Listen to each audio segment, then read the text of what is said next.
Welcome to our YouTube channel CITS and ITA study point. दोस्तों, आज हम आपके लिए लेकर आए हैं बहुत ही इंपॉर्टेंट टॉपिक, जिसमें हम बात करने वाले हैं वेल्डिंग से संबंधित, जिसमें हम वन लाइनर क्वेश्चन आंसर से संबंधित बात करेंगे। चलते हैं आज अपने टॉपिक में। दोस्तों, यदि आप हमारे चैनल पर नए हैं तो चैनल को सब्सक्राइब कर लीजिए और साथ ही साथ बेल आइकन भी प्रेस कीजिए, क्योंकि इस प्रकार के टेक्निकल प्रश्न और उत्तर, टेक्निकल टूल्स और इक्विपमेंट से संबंधित वीडियोज़, टेक्निकल कॉम्पिटिटिव एग्ज़ाम के लिए बहुत सारे वीडियोज़ हमारे इस चैनल में होंगे और जीके स्पेशल क्लासेस भी हमारे चैनल में होते हैं।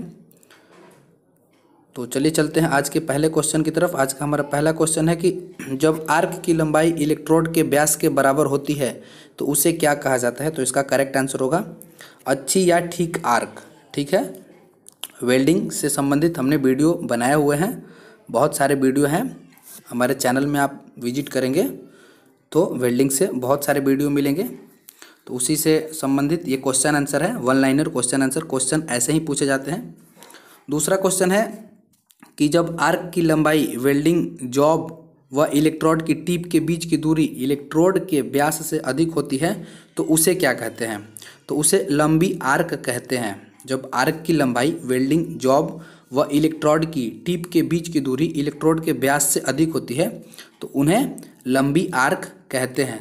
थर्ड नंबर क्वेश्चन है तीसरा कि वेल्डिंग जॉब व इलेक्ट्रोड के टिप के बीच की दूरी इलेक्ट्रोड के व्यास से कम हो तो उसे क्या कहते हैं। तो उसे शॉर्ट आर्क या छोटी आर्क कहते हैं। फिर नेक्स्ट क्वेश्चन है 4 नंबर कि इलेक्ट्रोड का कोटिंग व्यास और इलेक्ट्रोड का कोर वायर के व्यास के अनुपात को क्या कहते हैं।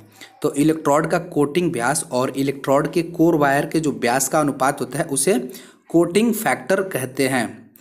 देखिए दोस्तों, ऐसे ही ऑप्शनल क्वेश्चन या जो इंटरव्यू में पूछे जाते हैं क्वेश्चन, वो इसी टाइप के क्वेश्चन आते हैं। नेक्स्ट क्वेश्चन है कि इलेक्ट्रोड का साइज कैसे लिया जाता है। तो इलेक्ट्रोड का साइज जो है यह कोर वायर के व्यास से लिया जाता है।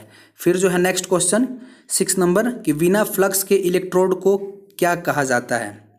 यानी जो वैसे इलेक्ट्रोड जिसमें फ्लक्स नहीं होते हैं तो उसको क्या कहा जाता है। तो उसको बार इलेक्ट्रोड्स कहते हैं। ठीक है। फिर नेक्स्ट क्वेश्चन है 7 नंबर कि फ्लक्स कोटिंग किस प्रकार की होती है।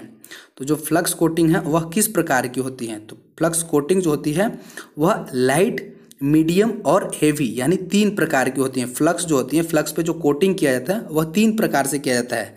पहला जो है लाइट, दूसरा जो है मीडियम और तीसरा जो है हेवी। यह 3 टाइप के होते हैं कोटिंग की बात। फिर नेक्स्ट क्वेश्चन है 8 नंबर कि नमी से प्रभावित इलेक्ट्रोड को ड्राई ओवन में कितने डिग्री से कितने डिग्री तापमान में रखा जाता है। यानी वैसे इलेक्ट्रोड जो नमी से प्रभावित है उसको ओवन में हम रखेंगे तो वह कितने डिग्री के टेम्परेचर तक रखा जाता है। तो इसका करेक्ट आंसर होगा 100 डिग्री से 150 डिग्री सेल्सियस तक। फिर नेक्स्ट क्वेश्चन है कि इलेक्ट्रोड के स्टड इंड की लंबाई कितनी mm होती है। जो इलेक्ट्रोड होता है उसके स्टड इंड की लंबाई कितनी होती है mm में। तो वह होती है 40 से 50 mm। ये सब जितने सारे क्वेश्चन हैं यह सेलेक्टेड क्वेश्चन है। यह जो क्वेश्चन है वह यदि आप वेल्डर से संबंधित कोई भी इंटरव्यू देते हैं, प्राइवेट सेक्टर में जॉब करने जाते हैं, तो ऐसे ही क्वेश्चन आपसे इंटरव्यू में पूछे जाते हैं। तो अच्छे से समझेंगे इसको। अब क्वेश्चन को बार बार पढ़ेंगे, बिल्कुल नॉर्मल है। एक बार 2 बार यदि देखते हैं, पढ़ते हैं तो आपको याद हो जाएंगे। फिर नेक्स्ट क्वेश्चन है कि डबल फिलेट लैप जॉइंट में वेल्डिंग कितने तरफ से किए जाते हैं। डबल फिलेट यानी दोनों तरफ से, डबल का मतलब होता है दोनों। डबल फिलेट लैप जॉइंट में वेल्डिंग दोनों तरफ से किया जाता है। इसका करेक्ट आंसर होगा। फिर नेक्स्ट क्वेश्चन है कि बट जॉइंट में प्लेटों के किनारे एक दूसरे के साथ किस प्रकार रखे जाते हैं। बट जॉइंट की बात हो रही है। दोस्तों, हमने जॉइंट से संबंधित वेल्डिंग में कौन कौन से जॉइंट होते हैं, जॉइंट कैसे होते हैं, इनसे संबंधित वीडियो हमने बनाए हुए हैं। चैनल में जाकर के आप प्लेलिस्ट में विजिट करेंगे तो जॉइंट से संबंधित वीडियो आपको अलग से मिलेंगे। ठीक है। तो आज का जो ये नेक्स्ट क्वेश्चन है कि बट जॉइंट में प्लेटों के किनारे एक दूसरे के साथ किस प्रकार रखे जाते हैं। तो यह जो है समतल में रखे जाते हैं। इसका करेक्ट आंसर होगा। फिर नेक्स्ट क्वेश्चन है कि लैप जॉइंट में प्लेटों के किनारे एक दूसरे के साथ किस प्रकार रखे जाते हैं। उससे ऊपर जो था वह बट जॉइंट था, तो बट जॉइंट का आंसर होगा समतल में रखे जाते हैं। और लैप जॉइंट में वही प्लेट जो है उनके किनारों को एक दूसरे के साथ रखा जाना है तो एक दूसरे के ऊपर रखते हैं। ये इसका करेक्ट आंसर होगा। फिर नेक्स्ट क्वेश्चन है 13 नंबर, यदि वेल्डिंग करने के बाद जॉब की लंबाई घट जाए तो उसे क्या कहते हैं। ऐसे क्वेश्चन ऑप्शनल पूछे जाते हैं और ये इंटरव्यू का बहुत ही अच्छा क्वेश्चन है कि यदि वेल्डिंग के बाद जॉब की लंबाई घट जाए तो उसे क्या कहते हैं। तो उसे लॉन्गिट्यूडनल डिस्टोरेशन कहते हैं, यानी लॉन्गिट्यूडनल डिस्टोरेशन उसे कहा जाता है। फिर नेक्स्ट क्वेश्चन है कि रूट गैप क्या होता है। रूट गैप का मतलब होता है कि दो जोड़े जाने वाले पार्टों के बीच की दूरी, यानी दो मटेरियल को आपस में जब वेल्ड ज्वाइंट किया जाता है, जोड़ा जाता है, तो उनके दोनों पार्टों के बीच में जो दूरी होती है उसको रूट गैप कहा जाता है। फिर नेक्स्ट क्वेश्चन है कि प्रेशर रेगुलेटर के मुख्य कार्य होते हैं, यानी प्रेशर रेगुलेटर जो है उसके मुख्य कार्य क्या क्या होते हैं, ये क्वेश्चन है। तो प्रेशर रेगुलेटर जो होता है वह दो टाइप का होता है, एक होता है एसिटिलीन हॉज कनेक्टर और दूसरा जो है ऑक्सीजन हॉज कनेक्टर। ये रेगुलेटर जो है दो प्रकार के होते हैं, इससे भी हमने वीडियो बनाए हुए हैं। एसिटिलीन हॉज कनेक्टर और ऑक्सीजन हॉज कनेक्टर, ये दो प्रकार के होते हैं। फिर नेक्स्ट क्वेश्चन है 16 नंबर क्वेश्चन कि ऑक्सीजन यानी ऑक्सी हाइड्रोजन गैस फ्लेम का तापमान, ये देखिए टेम्परेचर पूछ रहा है, ऑक्सी हाइड्रोजन गैस फ्लेम का तापमान कितना होता है। तो वह 2400 डिग्री सेल्सियस से 2700 डिग्री सेल्सियस तक होता है। ऑक्सी हाइड्रोजन गैस फ्लेम का तापमान 2400 डिग्री सेल्सियस से 2700 डिग्री सेल्सियस तक होता है। फिर नेक्स्ट क्वेश्चन है कि ऑक्सीकोल गैस का तापमान कितना होता है। देखिए पहला जो है ऑक्सी हाइड्रोजन है, दूसरा जो है ऑक्सीकोल गैस का तापमान कितना होता है।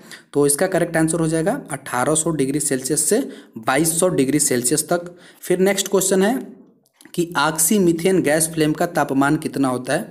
तो ऑक्सी मीथेन गैस फ्लेम का जो तापमान है वह होता है 2350 से 2750 डिग्री सेल्सियस, यानी ऑक्सी मीथेन गैस फ्लेम का तापमान जो होता है वह 2350 से 2750 डिग्री सेल्सियस तक होता है।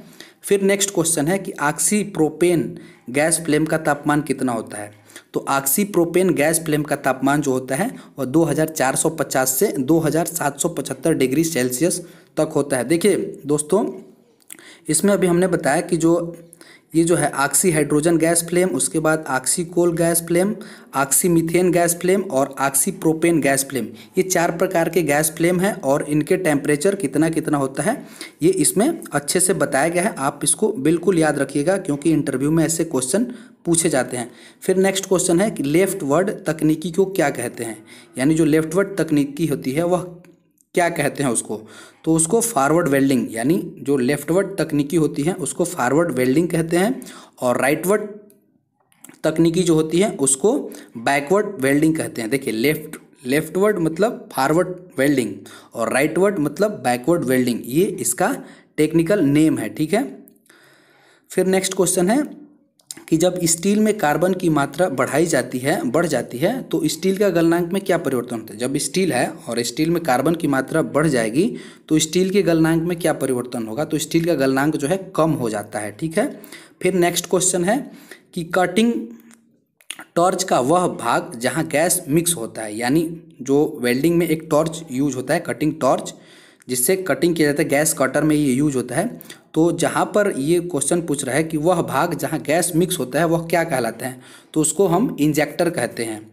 ये जो गैस कटर होता है, गैस कटर में ये कटिंग टॉर्च यूज होते हैं और उसमें जहाँ गैस मिक्स होता है उसको हम इंजेक्टर कहते हैं। तो दोस्तों, हम उम्मीद करते हैं कि हमने जो भी आपको ये वेल्डिंग से संबंधित क्वेश्चन आंसर बताया आपको अच्छे से समझ में आया होगा। यदि समझ में आता है तो आप हमारे वीडियो को शेयर करेंगे, अच्छा लगता है तो लाइक करेंगे, और यदि आप हमारे चैनल पर नए हैं तो चैनल को सब्सक्राइब कर लेंगे। Thanks for watching our video. Thank you. CITS and ITA study point, दोस्तों इसको लाइक करना है, आप हमारे चैनल पर नए हैं तो सब्सक्राइब करना है और शेयर अपने दोस्तों में अवश्य करना है। मिलते हैं अगले वीडियो में, तब तक के लिए धन्यवाद।